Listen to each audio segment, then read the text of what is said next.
I'm Dan Drake. This is Front Up on Geno TV and Channel 99. We have a very special guest today in this dark days of midwinter in Nantucket, JimLentowski, who is here only partly in his role as executive director little bit of it. I said only partly in that role as executive director of the Nantucket Conservation Foundation. I'm actually subbing for Molly. You are subbing for Molly Anderson, and you're not as pretty as Molly. I'm not sure I can say that. Geno, cut that out if you have to. But you're here to talk about the One Book, One Island program. Absolutely. And to announce the book. It's been a long haul, and one of the things that people should understand about the One Book, One Island program is that it's a committee effort. Mm-hmm. There are about 20 of us that sit around a table periodically and discuss. Starting in late April, we get a handout from Molly Anderson of a list of selections that she thinks are appropriate for the community's entertainment in the March of the following year. Actually, we'll start reading the book in January, and that'll run for a couple of months until the programming starts in the middle of March. And this year we went through about a dozen books, and most of the committee members, not myself, but most of the committee members will read all of those books and then come to a consensus about what the title should be. Between the 20 organizations that are now represented on the committee, the funds that are required to go out and buy 500 books are gathered, and the programming is underwritten by not only that money that's gathered from the organizations, but this year we've got a few new sponsors. We've had the loyal support of the Tuppence C. Harris Foundation. This year we're joined, or they're joined by Island Resorts and the Nantucket Hotel, and a family foundation, the Hale Family Foundation, have contributed to the cause, and it's going to be a very busy schedule. We're running on for 10 days of programming now that the book has been chosen. Let's come back to that in a minute. Yeah. How did you get involved?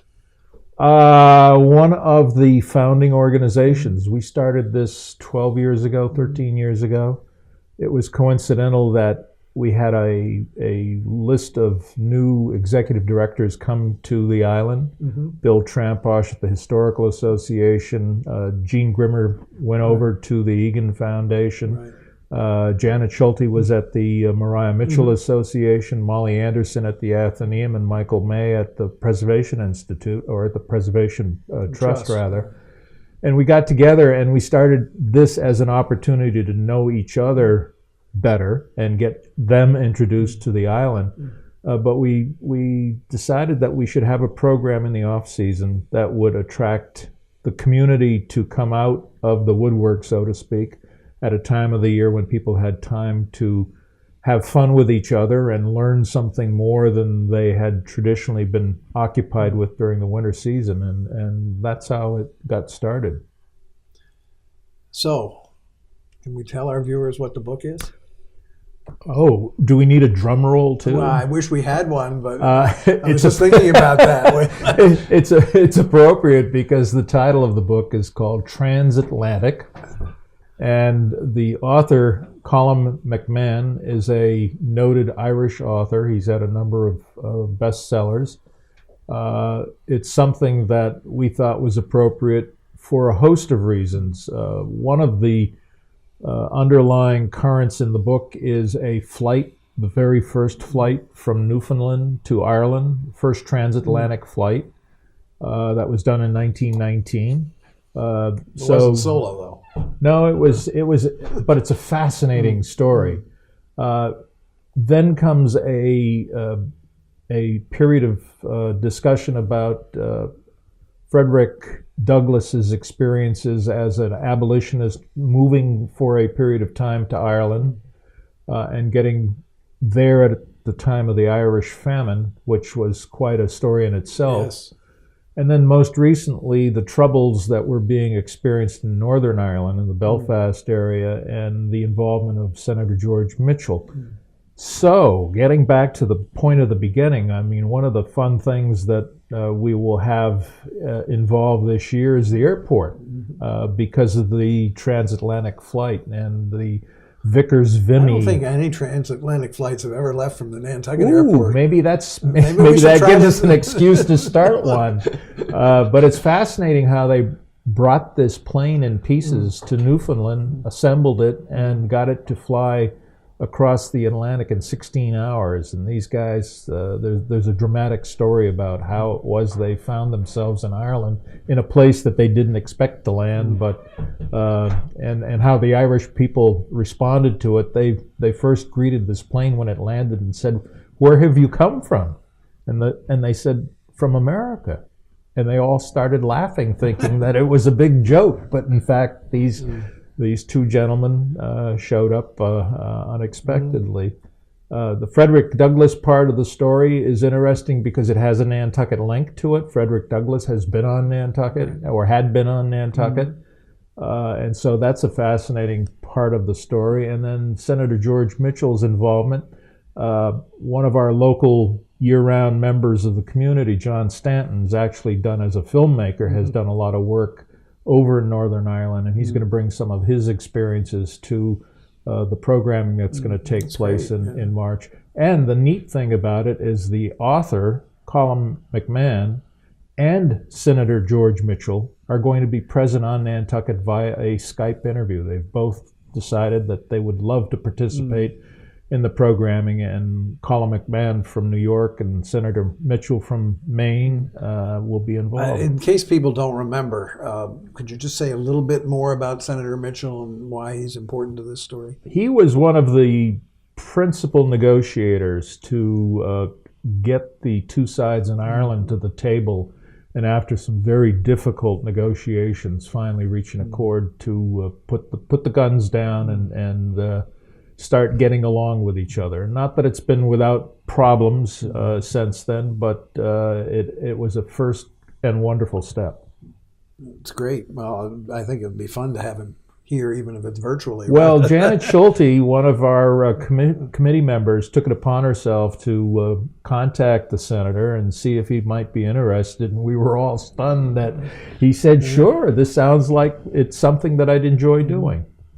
All right, let's talk a little bit about the programming. People can see; they can't read it, but they're right. This is the flyer announcing it, and these are the. We essentially have 10 full days of programming. There'll be something from book discussions to film to music to food to art exhibits to the presentations by the author and Senator Mitchell, and topped off by a finale. This is one of the fun things that the One Book program brings to the Nantucket in March every year, is a finale at the, traditionally it's been at the Whaling Museum at the NHA. This year we're going to be doing it out at the Nantucket Hotel, and it'll be a series of stations. The Irish community of the island has stepped forward and wanted to get involved, and we're really excited about their involvement. They're going to be doing dance and music, and one of the events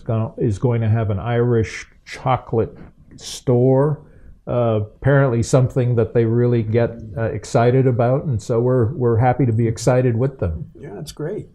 So how if somebody has not participated in this before, and I'm sure there are people who will be their first. In the middle of January, we have the book distribution, and that'll take place at a number of sites: Annie's, Whole Foods, the Inky Mirror, the NHA's offices, and in the Athenaeum.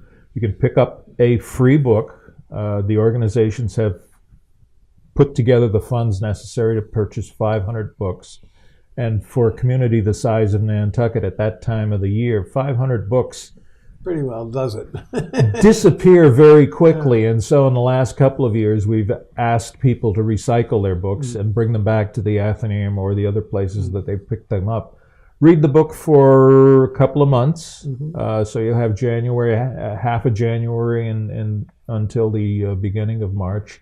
And then the programming starts with a art exhibition at the Artists Association Gallery downtown.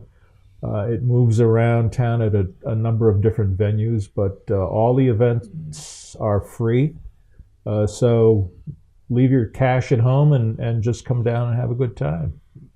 It sounds like a great book and a great experience. We had in the last couple of years probably on the order of 500 to 600 people have participated in the programming. That's not to say that people repeated their involvement, but the total count with the movies and everything else, and we'll have a couple of movies this year as well. That's great. Well, I think that all of you are to be congratulated for the effort you put into this, and it's no small effort. Yeah. The amount of time that's contributed by the organizational heads, and this is still basically all the executive directors of the organizations come forward and give of their time and their talent, and the organizations give a little treasure besides. In order to make this work. Molly Anderson really is to be thanked by the community for the effort that she puts in running the committee meetings and doing the research ahead of time and providing a venue in many cases for the events at the Athenaeum. Only one of a few small things she needs to be thanked for. Absolutely, absolutely, absolutely. She's made an Great incredible person. contribution to Silent. Can we talk about the Conservation Foundation for just a minute? Sure, if you'd like. Last time you were here, I think, was a couple of years ago now, and we were talking about fire and the fire dangers and so forth. And I think given what's going on in California the last couple of weeks, it's a apt topic, even in November in Nantucket. Well, I'll tell you, the wildfire January, whenever we're talking. The wildfire risk reduction program that we've been involved with now for about 5 years has resulted in the creation of now nearly 9 miles worth of fire breaks through the middle of the island. Not that they're going to stop fire, but what they will do is to give the fire department here an opportunity to get in a little quicker and safer. That's the issue that we're most concerned about, is making it as safe as possible for the fire department, because everybody recognizes the fact that if a wildfire occurred on Nantucket, I shouldn't say if, when a wildfire occurs on Nantucket, it's something that we want to get in there as quickly as possible and extinguish because of the risk that it represents to houses and to people on the island. The nearest mutual aid for the fire department, we've learned that lesson a few times, is at least 4 or 5 hours away. If the boats are in the right position and the equipment is ready to come over here, it's not something like in other communities where you can get on the phone or the radio and get somebody to respond quickly from the next town. So we have to try and deal with it ourselves. And our contribution is to try and get those areas that have been overgrown by scrub oak over the years. I keep telling the story to friends who ask about my early days here on the island. You could literally park a car at the 4th milestone and walk to Altar Rock. There was nothing in the way. Right. I remember those days. You'd have to occasionally I'm that old. You'd occasionally have to walk around a small scrub oak, but it was principally grassland. Right. And it's amazing how in that short period of time it has responded and has grown and gotten into this dense scrub oak thicket, which fortunately in the years that I've been here, we haven't had dramatic fire, but just prior to my arrival, we had some pretty nasty fires along the Milestone Road, and it was the good fortune was then that the airport was being expanded, and the Navy had some equipment here that was able to get in there and quickly scrape up some fire breaks. But that's the material that we're taking off is principally the scrub oak. It's the vegetation that's covering the surface.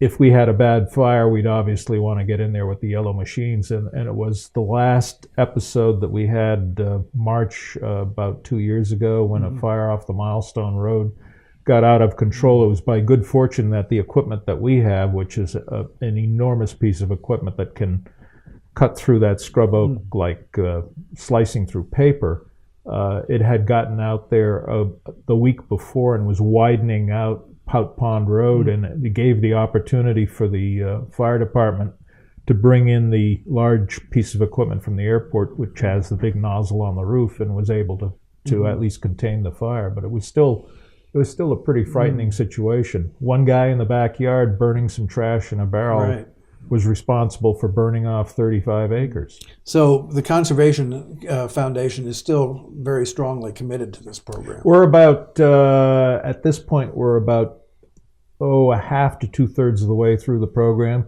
We just this year started on the south side of the Milestone Road, and so people will see a lot of clearing going on there. Right now it's along the edges of the Russell Way, and it'll soon go off to New South Road, and then eventually come around to the east side to the area of Tom Nevers West.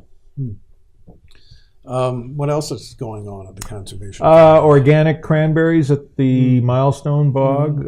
We've closed down some of the acreage there because of the inability to stay in the black where we want to get to with the cranberry operation.